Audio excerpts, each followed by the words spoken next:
দুনিয়াতে জেলখানায় চলিয়া গেলে সব কিছু হাত ছাড়া হয়ে যায়। ওরে আজরাইলের হাতে যেদিন ধরা পড়িয়া যাব, ওই দিন আমার ছেলে কোথায়, আমার মেয়ে কোথায়, আমার ভাই, আমার বাড়ি, আমার গাড়ি। ওরে আজরাইল যখন রুহটা ধরিয়া টান দিবে,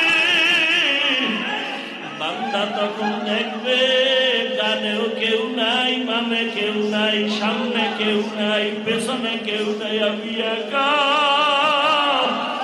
ওরে আমার ঘর দিয়া সবাই টেনে টেনে নামায়, বলে তাড়াতাড়ি কবরে দাও। আমার আপনজনেরা বলবে লাশ আর আমরা পাহারা দিতে পারবো না। ও আল্লাহর বান্দারা, রমজানের মাঝে আসছো, কি হালাত অন্তরের, আমার মাওলাকে অন্তরে জায়গা দাও। ওরে আমার আল্লাহকে যদি অন্তরে বসাইতে পারো, তখন তোমার এমন হালাত, বাড়ি ভালো লাগবে না, ছেলে মায়ার কথা মনে পড়বে না, বাড়ি গাড়ি সব ভুলিয়া অমন অবস্থা হবে তোমার এখন মাওলা ছাড়া আর কিছুই মজা লাগে না। তখন অবস্থা এমন হবে, আমার ডাইনে আমার মাওলা। ওরে বান্দা, তখন তুমি দেখবা আমার মাওলার জিকির ছাড়া ভালো লাগে না, তেলাওয়াত ছাড়া ভালো লাগে না। তারাবির নামাজ 20 রাকাত না সারা রাত কোনো হিসাব নাই। মাওলার মোহাব্বতের বান্দা যখন নামাজে দাঁড়াবে তখন কাঁদবে আর তেলাওয়াত শুনবে। মনে চাইবে সারা রাত যদি তেলাওয়াত করে আমি নামাজ থেকে পেছনে যাব না। আর যার অন্তরে আমার মাওলার মোহাব্বত নাই, ওর অন্তরে নামাজে মজা নাই, রোজায় মজা নাই, জিকিরে মজা নাই, বয়ানে মজা নাই। এই জন্য আল্লাহ বান্দার অন্তর তৈরি করার জন্যই রমজান, আল্লাহওয়ালাদের সোহবত। ওরে যাদের অন্তরে এখনো মাওলার মোহাব্বত আসে নাই, বাড়ি গাড়ির মোহাব্বত, আমার মাওলার সাথে মোহাব্বত তৈরি করো। ওরে যার আগুনের প্রয়োজন, আগুনের কাছে যাওয়া লাগবে। যার পানির প্রয়োজন, পানির কাছে যাওয়া লাগবে। যার মাওলাকে প্রয়োজন, তাকে মাওলার প্রিয় বান্দা আল্লাহওয়ালার কাছে যাওয়া লাগবে। আর নবীজির আদর্শ হলো কথা কম, কাজ বেশি। রমজানুল মুবারক বরকতের মাস, কাজের মাস, কথার মাস না। যত কথা কম বলা যায়, কাজ বেশি করা যায়, এটা অনেক লাভ। কারণ নবীজি বলছেন রজব আমার মাস, রজব আল্লাহর মাস, শাবান আমার মাস, রমজান আমার উম্মতের মাস। নবীজি রজব আসলে দোয়া পড়তেন, আল্লাহুম্মা বারিক লানা ফি রজব ওয়া শাবান ওয়া বাল্লিগনা রমাযান। আয় আল্লাহ, রজবের বরকত আমাকে দান করেন, শাবানে আমাকে বরকত দান করেন, রমাজানে বরকত দান করেন বলেন নাই, বলছেন রমাজান পর্যন্ত আমাকে পৌঁছাইয়া দেন। তাহলে রজবে বরকত দান করেন, শাবানে বরকত দান করেন, আর রমাজান পর্যন্ত পৌঁছায়া দেন, বরকত দান করেন বললেন না কেন? বলে রমাজান এতটা বরকতপূর্ণ মাস যে আমি এটা হাওয়ায় নিতে চাই না, কাজের দ্বারা নিতে চাই। রমাজানে একটা নফল আমলের মূল্য একটা ফরজের সমান। রমাজানে একটা ফরজ আমলের মূল্য 70টা ফরজের সমান। কারণ এই রমাজান বড় দামি। দিনের বেলা রোজা আল্লাহ, রাতের বেলা তারাবি নবীজির, আর তেলাওয়াত আল্লাহর জন্য। এটা দোনোটা রসুলেরও স্মরণ। কারণ মুফাসসিরিনে কেরাম বলেন আল্লাহ কোরআন দুইটা দিছেন, একটা প্র্যাকটিক্যাল কোরআন আর একটা হলো থিওরিক্যাল কোরআন। প্র্যাকটিক্যাল কোরআন রসুল নিজে, রসুল, আর থিওরিক্যাল কোরআন যেটা ছাত্ররা পড়ে, আমরা পড়ি। এজন্য সাহাবায়ে কেরামদের এক কাফেলার আম্মাজান আয়েশা রাদিয়াল্লাহু তাআলা আনহার দরবারে গিয়ে প্রশ্ন করছিলেন আম্মাজানকে, নবীজির আদর্শের বয়ান করেন। আম্মাজান আয়েশা রাদিয়াল্লাহু আনহা প্রশ্ন করলেন পাল্টা, আফা তাকরাউনাল কোরআন, আপনারা কি কোরআন তেলাওয়াত করেন না? ক্বালু বালা, সাহাবায়ে কেরাম বললেন হ্যাঁ, কোরআন তেলাওয়াত করি। আম্মাজান জবাব দিলেন, কানা খুলুকুহুল কোরআন, বলে কোরআনটাই তো রসুলের আদর্শ। অর্থাৎ কোরআন যা, রসুলের আদর্শ কি? ই কালামে জিন্দা কোরআনে হাকিম, হিকমতে উ লা ইয়াজালাস্তু কদিম, বখা কোরআন কালামুল্লাহ বশনু কদিমস্তি কদিমস্তি নইনু। বরকতের মাস, আবার সব মাসই আল্লাহর বরকতের, কোনটা বরকত ছাড়া না। রমজানের বরকত কি আলাদা, জাহান্নামের দরজাগুলো সব বন্ধ, জান্নাতের সব দরজাগুলো খোলা। শয়তানকে আল্লাহ শিকলে আবদ্ধ করে রেখেছেন। সমস্ত কবরওয়ালাদের আযাব এই রমজানের বরকতে সব বন্ধ হয়ে থাকবে। ওই কবরওয়ালাদের আত্মাগুলো ঘুরে ঘুরে সব আপনজনের কাছে দোয়ার আবদার জানায়। এমন দোয়া করবা যে রমজানের পরে আবার যেন কবরে আযাব শুরু হয়ে না যায়। আল্লাহ যাকে মাফ করে দিবে, কিয়ামত পর্যন্ত আর কবরে আযাব হবে না। আর যাদের ক্ষমা নাই, রমজানের বরকতে তাদের আযাব বন্ধ থাকলেও রমজানের পরে আবার আযাব শুরু হয়ে যাবে। সেই আযাব থেকে নাজাতের জন্য এই রমজান, রহমতের 10 দিন চলে গেল, মাগফিরাতের 10 দিন চলতেছে, এরপরে আবার নাজাতের 10 দিন, বড় বরকতের মাস। নবীজি এই জন্য বলছেন রজবের বরকত দাও, শাবানের বরকত দেন, রমজান পর্যন্ত পৌঁছায়া দেন। কারণ মরণও যদি হয় রমজানের মধ্যে যেন হয়, রোজার হালাতে হয়। কারণ এই মুহূর্তে কেউ মারা গেলে কবরে আযাব নাই তো, আযাব বন্ধ। আবার যদি সেই মরণটা রোজার হালাতে হয়, আবার যদি সেই মরণটা বাইতুল্লাহর ঘরের পাশে হয়, আবার যদি সেই মরণটা মাওলার কোরআন তেলাওয়াত অবস্থায় হয়, আবার যদি সেই মরণটা কপাল খুললে নামাজের অবস্থায় হয়, আবার যদি আল্লাহ কপাল ভালো রাখে ওই মরণটা সেজদার হালাতে হয়। নোয়াখালীর জমিনে ওলিয়ে কামেল, আল্লাহর একজন প্রিয় বান্দা, আমাদের দেশের মধ্যে আলেমদের মধ্যে সব থেকে উল্লেখযোগ্য একজন বড় আলেম হাবিবুল্লাহ মিসবাহ রাহমাতুল্লাহ আলাইহি, তাহাজ্জুদের নামাজে দাঁড়াইছেন, সিজদায় গিয়া এমন এক কান্না দিছে, এক সিজদায় দুনিয়া থেকে বিদায় হয়ে গেছে। মরণ তো সবার লাগবে, মরণ থেকে যতই পালাও মরণ তোমায় নিবে ঘিরি। যদিও সুদূর আকাশ পানে লুকাও সেথায় লাগিয়ে সিঁড়ি। নদী পথে নৌকা চালাও ও মাঝি ভাই, বেলা ডোবার আগে আমি ওপার উঠতে চাই। ছন্দগুলো শুনি কিন্তু এর হাকিকত নিয়ে কোনো ভাবি না। নদী পথে নৌকা চালাও,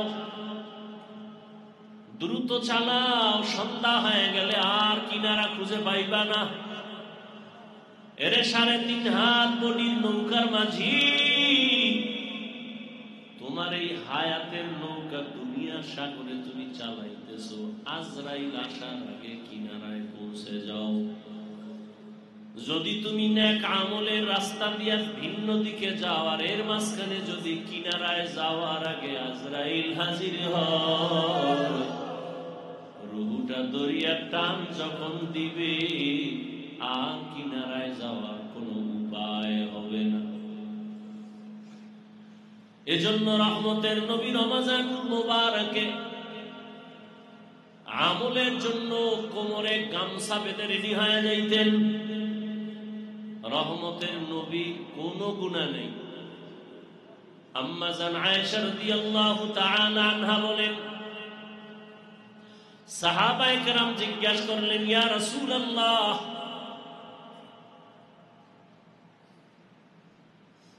সাহাবায়ে কেরাম একদিন আম্মা জান আয়েশার দরবারে গেলেন। আম্মা জান আয়েশাকে তো আল্লাহ এত ইলম দান করেছেন, রহমতের নবীর নজরে মাত্র 9 বছর আম্মা জান নবীজির সোহবত পাইলেন। 9 বছর নবীজি এমন দোয়া করছেন, আম্মা জানকে আল্লাহ এই পরিমাণ ইলম দান করেছেন। আম্মা জান আয়েশা রাদিয়াল্লাহু আনহা বলে, নবীজির এই 9 বছরের দোয়া যে আমি পাইছি, 2000-এর উপরে হাদিসের হাফেজা হয়ে গেছি। এমনকি আল্লাহ আমারে কোরআনের ইলম দান করেছেন। ইলম তো আল্লাহ দেন। আনা কাসেম ওয়াল্লাহু ইউতি, নবী বলেন আমি কিছু দেই না, আল্লাহ আমাকে দেন আর আমি বন্টন করি। দেনেওয়ালাকে দেনেওয়ালাকে ইয়া ইলাহি মুঝসে মুঝকো दूर कर, ताके देखो मुझ में तुझको एक नजर, या इलाही तू मेरा माबूद है, या इलाही तू मेरा माशूक है। আম্মা জান আয়েশা রাদিয়াল্লাহু আনহা কে আল্লাহর নবীর দোয়া এমন ভাবে কবুল হয়ে গেছে, কোরআনের বড় তাফসীর করনেওয়ালা হয়ে গেলেন। বড় বড় বড় বড় সাহাবায়ে কেরাম কঠিন কোন মাসআলায় আটকায় গেলে সমাধানের জন্য আম্মা জানের কাছে যাই।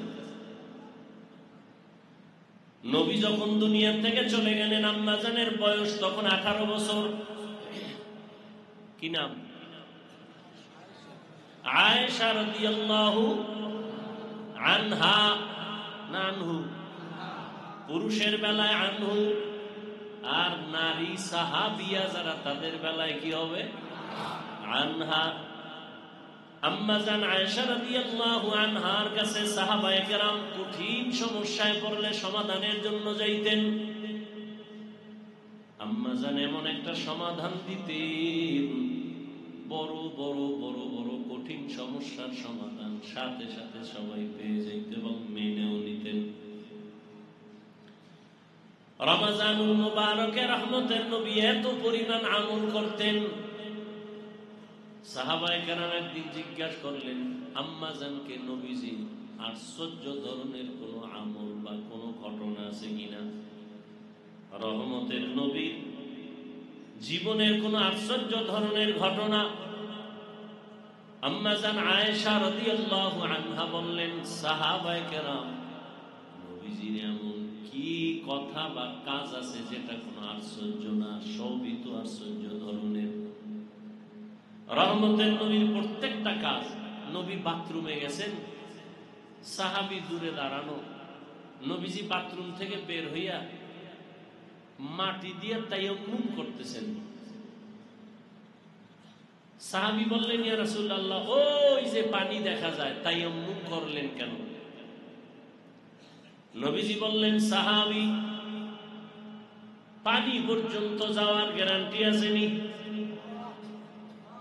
চিন্তা করেন, যে নবীর কোনো গুনাহ নাই, সেই নবী চিন্তা করেন সাহাবী পানি পর্যন্ত যাওয়ার গ্যারান্টি আসেনি। আমি আমি আগে তায়াম্মুম করে নিলাম, পানি পর্যন্ত যাব, ওখানে গিয়ে আবার ওযু বানাবো। রহমতের নবী এতটা আল্লাহ ভীতি, এজন্য সব মুফাসসিরিনে কেরাম, মুহাদ্দিসিনে কেরাম বলেন পৃথিবীর শ্রেষ্ঠ ইবাদত করনেওয়ালা আমার নবী।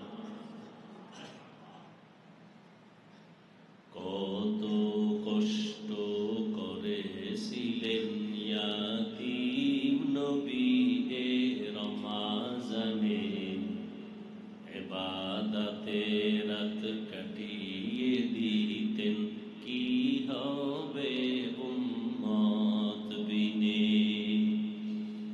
কত কষ্ট করেছিলেন ইয়াতীম নবী এ রমাজানে, ইবাদতে রাত কাটিয়ে দিতেন, কি হবে উম্মত বিনে। আমরা তো সেই নবীর উম্মত, কেমনে দাও তার সিনাতে আঘাত। মরণের ভয় নাই কি তোমার, কি হবে যে শেষের গতি। ভুলবো না, ভোলা যায় নাকি মাহে রমাদানের স্মৃতি। ভুলবো না, ভোলা যায় নাকি মাহে রমাদানের স্মৃতি।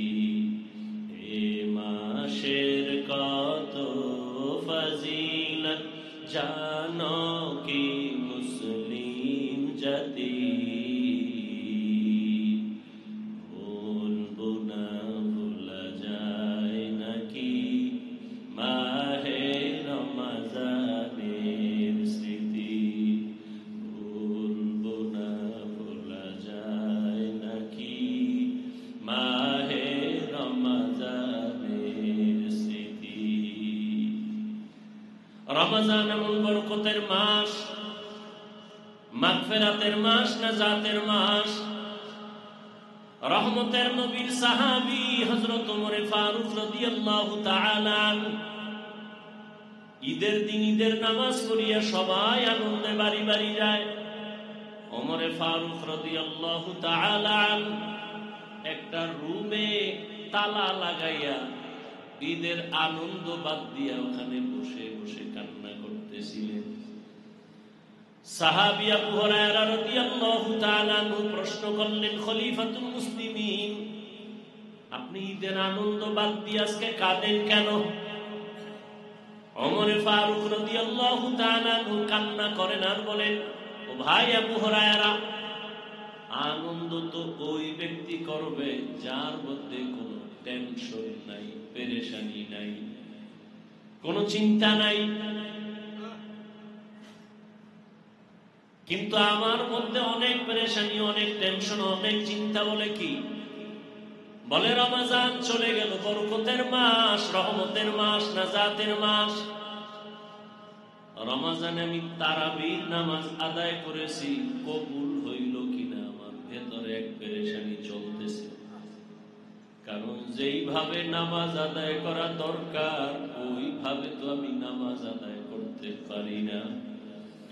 কেমন নামাজ আদায় করা দরকার? বলে, আন তা'বুদাল্লাহা কাআন্নাকা তারাহ ফাইন লাম তাকুন তারাহ ফাইন্নাহু ইয়ারাক।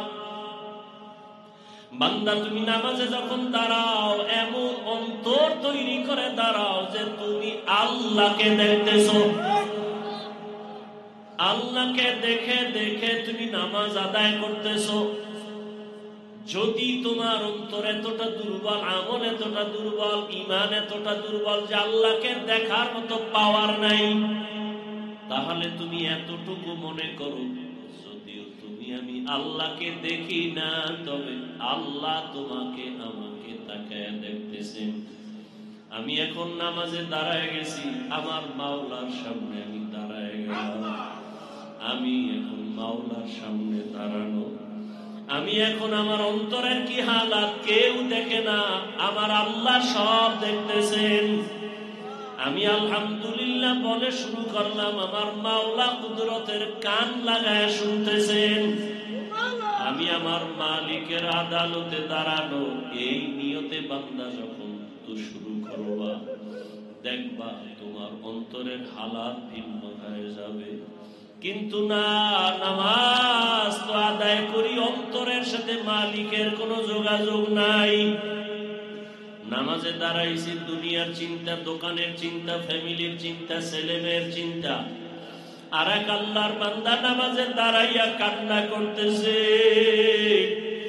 নামাজের পরে বান্দাকে বলা হলো, বান্দা তুমি নামাজে দাঁড়ায় কাঁদলা কেন? বলে আমি জাহান্নামের আয়াতের তেলাওয়াতের মুরাকাবায় ছিলাম। আমি নামাজে দাঁড়াইয়া আবার গুনাহের কথায় ভয়ে পড়েছি। আরে যেই নামাজে আমাকে জাহান্নাম থেকে মুক্তি দিবে সেই নামাজ আমি পড়তে পারলাম কিনা? ওরে নামাজে তো চোখে পানি নাই, নামাজে কোনো ধ্যান নাই, কোনো খেয়াল নাই।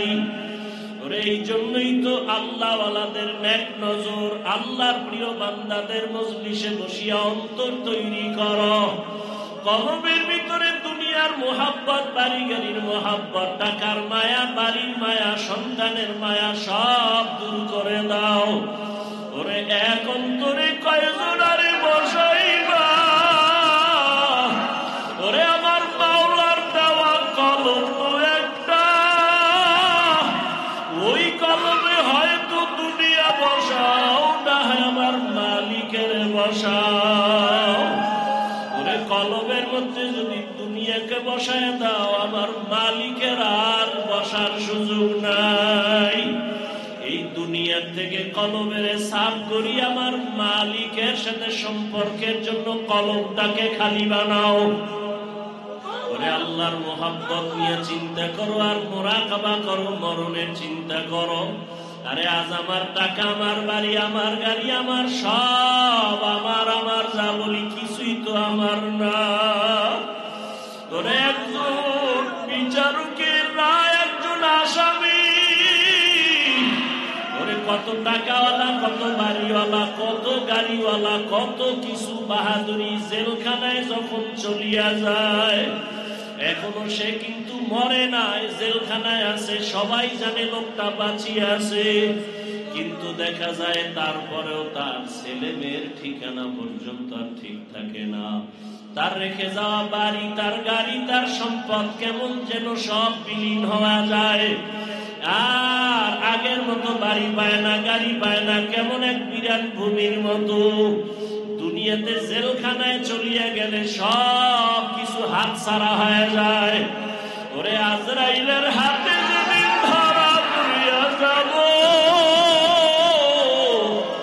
ওই দিন আমার ছেলে কোথায়, আমার মেয়ে কোথায়, আমার ভাই, আমার বাড়ি, আমার গাড়ি। ওরে আজরাইল যখন রুহটা ধরিয়া টান দিবে, বান্দা তখন দেখবে ডানেও কেউ নাই, বামে কেউ নাই, সামনে কেউ নাই, পেছনে কেউ নাই, আমি একা। ওরে আমার ঘর দিয়ে সবাই টেনে টেনে নামায়, বলে তাড়াতাড়ি কবরে দাও। আমার আপনজনেরা বলবে লাশ আর আমরা পাহারা দিতে পারবো না। ও আল্লাহর বান্দারা, রমজানের মাঝে আসছো, কি হালাত অন্তরের, আমার মাওলাকে অন্তরে জায়গা দাও। ওরে আমার আল্লাহকে যদি অন্তরে বসাইতে পারো, তখন তোমার এমন হালাত, বাড়ি ভালো লাগবে না, ছেলে মায়ার কথা মনে পড়বে না, বাড়ি গাড়ি সব ভুলিয়া অমন অবস্থা হবে যে তোমার এখন মাওলা ছাড়া আর কিছুই মজা লাগে না। তখন অবস্থা এমন হবে, আমার ডাইনে আমার মাওলা। ওরে বান্দা, তখন তুমি দেখবে আমার মাওলার জিকির ছাড়া ভালো লাগে না, তেলাওয়াত ছাড়া ভালো লাগে না। তারাবির নামাজ 20 রাকাত, আপনার সারা রাত কোনো হিসাব নাই। মাওলার মোহাব্বতের বান্দা যখন নামাজে দাঁড়াবে তখন কাঁদবে আর তেলাওয়াত শুনবে। মনে চাইবে সারা রাত যদি তেলাওয়াত করে আমি নামাজ থেকে পেছনে যাব না। আর যার অন্তরে আমার মাওলার মোহাব্বত নাই, ওর অন্তরে নামাজে মজা নাই, রোজায় মজা নাই, জিকিরে মজা নাই, বয়ানে মজা নাই। এই জন্য আল্লাহ বান্দার অন্তর তৈরি করার জন্যই রমাজান, আল্লাহওয়ালাদের সোহবত। ওরে যাদের অন্তরে এখনো মাওলার মোহাব্বত আসে নাই, বাড়ি গাড়ির মোহাব্বত, আমার মাওলার সাথে মোহাব্বত তৈরি করো। ওরে যার আগুনের প্রয়োজন আগুনের কাছে যাওয়া লাগবে, যার পানির প্রয়োজন পানির কাছে যাওয়া লাগবে, যার মাওলাকে প্রয়োজন তাকে মাওলার প্রিয় বান্দা আল্লাহওয়ালার কাছে যাওয়া লাগবে। আল্লাহওয়ালাদের নেক নজর যখন লেগে যাবে তখন অন্তরের মধ্যে মাওলার মোহাব্বতের ঘ্রাণ আসতে থাকবে। এক পর্যায়ে বান্দার দিলটা নরম হয়ে যাবে, মরণের কথা স্মরণ হবে। কিসের বাড়ি, কিসের ঘর, কিসের টাকা, কিসের ক্ষমতা। এত বড় বড় ক্ষমতাওয়ালারা আজকে নাই, চেয়ার তুইয়া ভাগলো। কই বাড়ি নাই, বাড়িওয়ালা কবরে চলে গেল, গাড়িওয়ালা গাড়ি রাখিয়া চলে গেল। এইভাবে অন্তরে যদি আল্লাহর মোহাব্বত জায়গা করা যায় তখন বান্দার আর নামাজ ছাড়া মজা লাগবে না। মাছ পানি ছাড়া যেমন মজা পায় না, আল্লাহর আশিক যারা আমার মাওলার পাগল, ওরা আমার মাওলার জিকির ছাড়া অন্তর ঠান্ডা হয় না, নামাজ ছাড়া তেলাওয়াত ছাড়া অন্তর ঠান্ডা হয় না। ওই বান্দা যখনই যেদিকেই তাকায় আমার মাওলাকে তালাশ করে আর ভাবে, আমার মাওলার মোহাব্বত অন্তরে জমা করিয়া বলে, উরগেল মা जितनी नेमत है तू, सबसे बेहतर नेमत दीदार तू, जन्नत और दोज़ख से या रब क्या करो, आरज़ू है मैं तुझे देखा करो। মাওলার মোহাব্বত যখন অন্তরে জমা হবে, আল্লাহর মায়া তার অন্তরে যখন আসবে তখন পাগল হয়ে যাবে। মাওলার সাথে দিদার কখন হবে, মালিকের মোলাকাত কখন হবে, পাগলের মতো হয়ে যাবে। আল্লাহর বান্দি ফেরাউনের স্ত্রী আসিয়া, যখন ফেরাউন আসিয়ার দিকে তেড়িয়ে গেল, মাথা গরম করে গেল, আসিয়া তুমি আমার কদমে সেজদা দাও, আবার আল্লাহকে ডাকো কেন? আসিয়া বলে আমাকে ফাঁসি দাও, তারপর আমি আল্লাহকে ছাড়ব না। এক পর্যায়ে যখন শুলিবিদ্ধ করার জন্য রেডি করা হলো, আসিয়া তখন কান্না করে আল্লাহর কাছে দোয়া করে, হে মালিক, তুমি তাকায়া দেখতেছো আমাকে শুলিবিদ্ধ করা হবে, ফাঁসি দেওয়া হবে, মৃত্যুদণ্ড দেওয়া হবে। এত বড় ক্ষমতাধর ফেরাউনের টাকা পয়সা সব ছাড়িয়ে আমি তোমাকে আমার মোহাব্বতের মধ্যে নিয়ে নিলাম। আমি টাকা চাই না, বাড়ি চাই না, ক্ষমতা চাই না, তোমাকে চাই। قالت رب ابن لي عندك بيتا في الجنة। আসিয়া আসমানের দিকে তাকায় বলে, ও দয়ার মালিক, এত বড় ক্ষমতাওয়ালা ফেরাউন, ক্ষমতার অভাব নাই, টাকার অভাব নাই, সম্মানের অভাব নাই, আমি হাসিয়া তোমার বড় পাগল। আমি সম্পদ ছেড়ে দিলাম, ক্ষমতা ছেড়ে দিলাম তোমার জন্য। আজ আমার খানা নাই, ঘুম নাই, টাকা নাই, পয়সা নাই। তোমাকে মায়া করার কারণে আজ আমার মৃত্যুদণ্ড হবে। তবে বিদায় বেলা তোমার কাছে আমার চাওয়া, দুনিয়াতে আমার আরামের ঘুমের জায়গা ফেরাউন দেয় নাই, আরামে খানাও দেয় নাই। তোমার কাছে দাবি, আমি আসিয়ার জন্য তোমার পাশে জান্নাতে একটা ঘর বানাইয়া দাও। আমি তোমার পাশে জান্নাতে থাকতে চাই রে মালিক। আমি দুনিয়ার বাড়ি ছাড়লাম, গাড়ি ছাড়লাম, সম্মান ছাড়লাম, টাকা ছাড়লাম, ক্ষমতা ছাড়লাম, শুধু তোমাকে পাওয়ার জন্য। জান্নাতে একটা ঘর বানাইয়া দাও। আসিয়া কান্না করে আর মালিকের কাছে দোয়া করে। হঠাৎ করে আসিয়া কান্না বন্ধ করে হাসতেছে। আসিয়া বলে, জিজ্ঞাসা করে ফেরাউন, আসিয়া হাসো কেন? বলে, আমি মালিকের কাছে যেই জান্নাত চাইছি ওই জান্নাতের ছবি দেখতেছি। জান্নাতের ছবিটা আমি দেখতেছি। লক্ষ লক্ষ ফেরেশতারা আমাকে জান্নাতে নেওয়ার জন্য অপেক্ষায় আছে। আমাকে ফাঁসি দেওয়ার মারো। আমার মালিকের মোহাব্বতে যেই মজা দিতে পারবো না। আল্লাহর মোহাব্বত অন্তরে জমা করা ছাড়া আর কোনো পথ নাই রে বাবা। এই রমাজানের মধ্যে আল্লাহর কাছে চোখের পানি ছেড়ে দোয়া করি। দোয়া কবুলের সময় রোজাদারেরা দোয়া করলেই কবুল হয়ে যাবে। এরে আল্লাহর বান্দারা, আমিও আপনাদের সামনে বড় গুনাহগার। আমার মতো গুনাহগার এই দুনিয়ায় মনে হয় কেউ নাই। আমার গুনার কারণে বুঝি আমার সন্তান কষ্ট পায়, আমার গুনার কারণে সমাজের মানুষ কষ্ট পায়, আমার গুনার কারণে বুঝি সমাজের মধ্যে বড় অশান্তি। আরে রোজাদার বাবার, আপনাদের মধ্যে বহু আল্লাহর আশিক পাগলেরা এখানে বসা আছে। আরে কোনদিন দুনিয়া থেকে বিদায় হয়ে যাব জানা নাই। আল্লাহর কাছে চোখের পানি ছাড়া কোনো পুঁজি নাই। ওরে চলার পথে কত বন্ধুরে হারায় ফেললাম, আপনজন চলে গেল। একদিন তো সবাই চলে যাব। আরে আল্লাহ, গত রমজানে অনেক আল্লাহর বান্দারা ছিল, এই রোজায় অনেক আপনজন চলে গেছে। মাওলার কাছে চোখের পানি ছেড়ে দোয়া চাই, আপনাদের জন্য দোয়া করি। এই যে জীবনের কামাই তো কিছুই না, একদিন খালি হাতে চলে যাব। জীবনে আল্লাহর কাছে কান্না করেছি।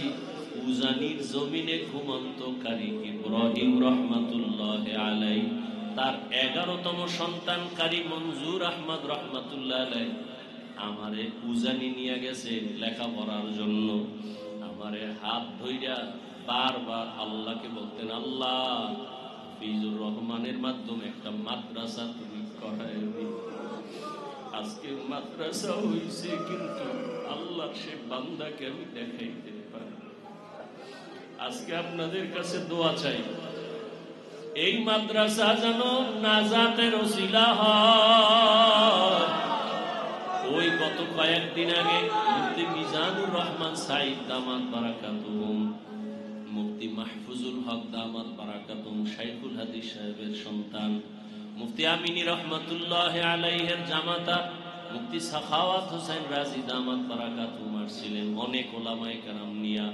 আপনাদের আমার কোনো পুঁজি নেই, সাহসও নাই, তবে দুইটা সাহস নিয়ে আমি মাঠে নামছি।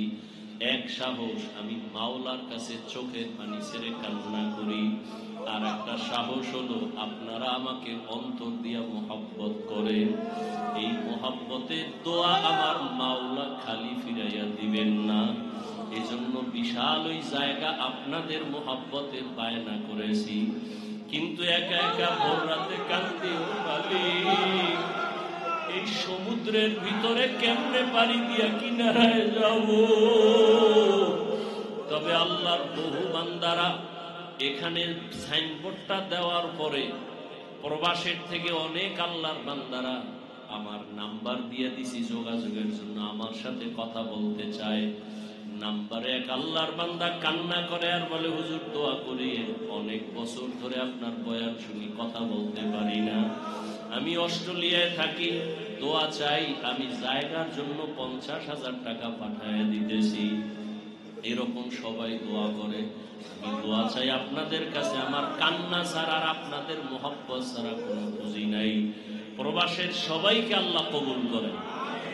অনেকেই দান করতেছেন, আলহামদুলিল্লাহ। প্রবাসের সবাইকে আল্লাহ পাক, আমার ভাই বোন যারা চাকরি করে ব্যবসা করে, আল্লাহ বরকত দান করেন। দেশের অনেক ভাই দোয়া করতেছেন, সহযোগিতা করতেছেন। এই জায়গায় মাদ্রাসা চোখের পানি ছাড়া আর আপনাদের মোহাব্বত ছাড়া, দোয়া ছাড়া কোনোদিন কামিয়াব হওয়া, সফলতা অর্জন করা সম্ভব না। আল্লাহর কাছে বেশি বেশি দোয়া করবেন। এই রমাজানের মাস আল্লাহ পাক এই জায়গার টাকার ব্যবস্থা করে দেন। আমার প্রবাসে যারা কলিজা দিয়ে মোহাব্বত করেন, আল্লাহ সবাইকে কবুল করেন। আল্লাহ পাক তাদেরকে হেফাজত করেন। আল্লাহ পাক তাদের রুজি রোজগারে বরকত দান করেন। বেশি বেশি দিনের কাজে সহযোগিতা করার তৌফিক দান করেন।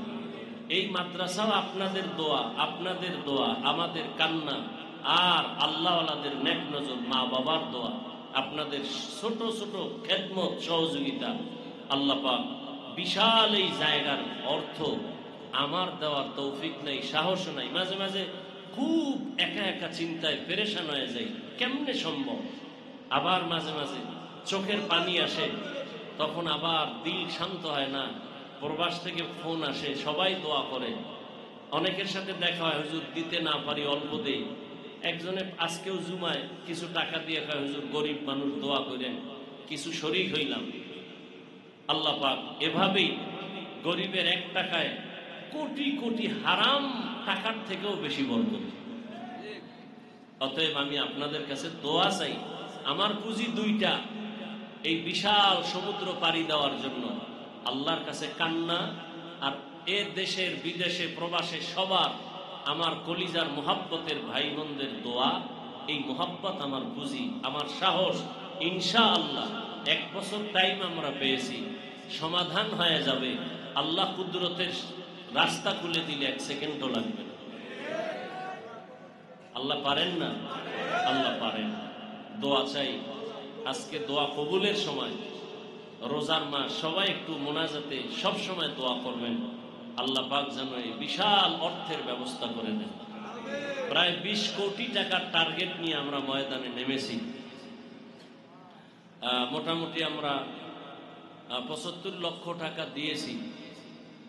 আরো অনেক টাকা প্রয়োজন, আল্লাহ যেন ব্যবস্থা করে দেন। তো এরপরে আপনারা তো জানেন, যারা সব সময় আসেন, ছাদ ঢালাই দেওয়া দরকার। ছাত্র অনেক বেশি, জায়গাও দিতে পারি না। তো যারা সার্বিকভাবে সহযোগিতা করেন, যে যেইভাবে, ব্যবসায়ী, চাকরিজীবী, শ্রমজীবী, যারা শ্রমিক, সবাই কম বেশি দান করেন। আল্লাহ সবার দান কবুল করেন। দানের বরকতে, হায়াতে, ইজ্জতে, রিজিকে আল্লাহ বরকত বাড়ায় দেন। দেশে বিদেশে যে যেখান থেকে সহযোগিতা করতেছেন, আল্লাহ সবার সহযোগিতা কবুল করেন। তো আজকের এই সুন্দর আয়োজন, আপনারা ওই বিকাশেও যদি দিতে চান, নাম্বার একটা আমরা নির্ধারণ করে দিয়েছি। অনেকে প্রতারণাও করতে পারে, খুব সতর্ক। কারণ আজকে জুমার মসজিদে বলেছিলাম, ইসলাম নিয়ে যত চালাকি আর ভণ্ডামি বাংলাদেশে চলে, সারা দুনিয়ায় চলে কিনা সন্দেহ। তো যাই হোক, নির্দিষ্ট নাম্বারও দিয়েছি। ওই নির্দিষ্ট নাম্বার, এই যে আমরা এখানে কাগজ দিয়েছি, এই বেষ্টন দিয়েছি, ওখানে লেখা আছে, এই নাম্বার ছাড়া অন্য নাম্বারে কেউ চাইলেও সতর্ক থাকবেন সবাই নিজের মনে করে। আমি তো আপনাদেরকে খুব আপন মনে করি। অতএব আপনারা একটু মেহেরবানি করে সার্বিক সহযোগিতা করবেন সব দিক থেকে। এই নির্দিষ্ট নাম্বার, এবং আমি একটা টাইম দিয়েছি, কেউ যদি ডাইরেক্ট আমার সাথে কথা বলতে চান, মাদ্রাসার জমিনের সহযোগিতার ক্ষেত্রে, অন্য ক্ষেত্রে না, যে হ্যাঁ মাদ্রাসায় কিছু দান করবেন, ডাইরেক্ট আমার সাথে কথা বলতে চাইলেও নির্দিষ্ট এই নাম্বারে একটা টাইম দেওয়া আছে। ওই টাইমে আমার সাথে ডাইরেক্ট কথা বলতে চাইলে আমি ইনশাআল্লাহ কথা বলবো। যারা মাদ্রাসায় সহযোগিতা করবেন এই ক্ষেত্রে, তাদের সাথে কথা বলার জন্য আমি সময় দেব ইনশাআল্লাহ। অনেকে আলহামদুলিল্লাহ কথা বলতেছেন, আমি কথা বলতেছি। একজনে কথা বলতে যায় কান্নাই করতেছে। আমি বলি, ভাই কথা বলেন, সামনে মেহমান। সে কান্নাই করতেছে, বলে আমি প্রায় 16 বছর পরে আপনাকে একটু পাইছি, বয়ান শুনি। এক সময় বেলাইনি ছিলাম, এখন নামাজ পড়ি, দাড়িওয়ালা হয়ে গেছে। এরপরে বলল যে আমি বিদেশে আছি, কিছু টাকা আমি জমিনের জন্য দিব। আল্লাহ পাক তাকেও কবুল করে। দান করলে হায়াত বাড়ে, মুসিবত দূর হয়। আল্লাহ দানের বরকতে প্রত্যেকের হায়াতে বরকত বাড়ায় না। মুসিবত থেকে আল্লাহ ফেরেশতা দিয়ে হেফাজত করেন। আল্লাহ পাক কবরওয়ালাদেরকে জান্নাত দান করেন। তবে আমি সব জায়গায় এ কথাটা বলি, যারা দান করবেন খবরদার না দেওয়ার নিয়তে মিথ্যা ওয়াদা করবেন না, শুধু শুধু গুনাহগার হবেন না। যারা মাহফিল নিতে আসে খুব মোহব্বতের বলি, ভাই একটু যদি এদিকে নেক নজর দেন, মাহফিলে তো যাবো আলহামদুলিল্লাহ, একটু সহযোগিতা মাদ্রাসার জন্য আলাদা করবেন। প্রায় 1.5 কোটি টাকা, 1.5 কোটি টাকা আমি এই মাদ্রাসার পিছনে দেওয়া আমার নিজের থেকে, হিসাবের খাতায় যা দান করি সেটা আলাদা। আমি যে ওয়াজে গেলে মুসাফা করি, টোটাল মাসে 1.5-2 লাখ টাকা হয়, সব মাদ্রাসায় দান করে আমি রসিদ কেটে নিয়ে যাই দান। আর এমনি যেগুলো আমি ঋণ দেই এরকম 1.5 কোটি টাকা, এই জায়গায় সেদিন মালিক বলে আমাকে টাকা দিতেই হবে। এক পর্যায়ে আমি নিজে 28 লক্ষ টাকা নিজের থেকে দিয়া জায়গা, এরপরে মালিকের ঠান্ডা করছি, দিতেছি, আল্লাহ দিতেছে, ঋণ হিসাবে বলছি নিয়ে নেন। তা আপনারা দোয়া করবেন আল্লাহ রিজিকে যেন বরকত দান করেন, এই বরকত থেকে কেউ যেন আমরা বঞ্চিত না হই।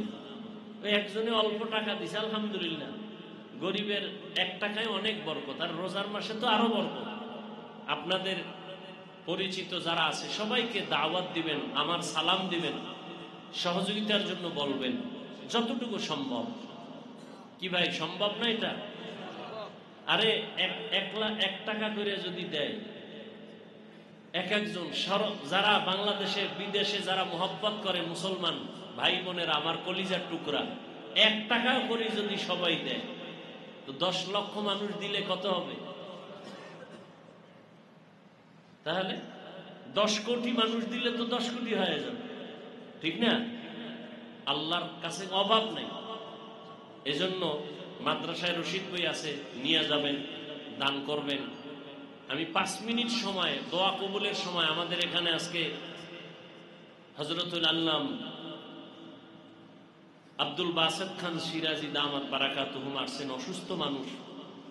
হযরত কিছু মুক্তাসার কথা বলবেন, দোয়া করবেন। আমরা সবাই মিলে ইফতারির আগে দোয়া কবুল হয় দোয়া করব।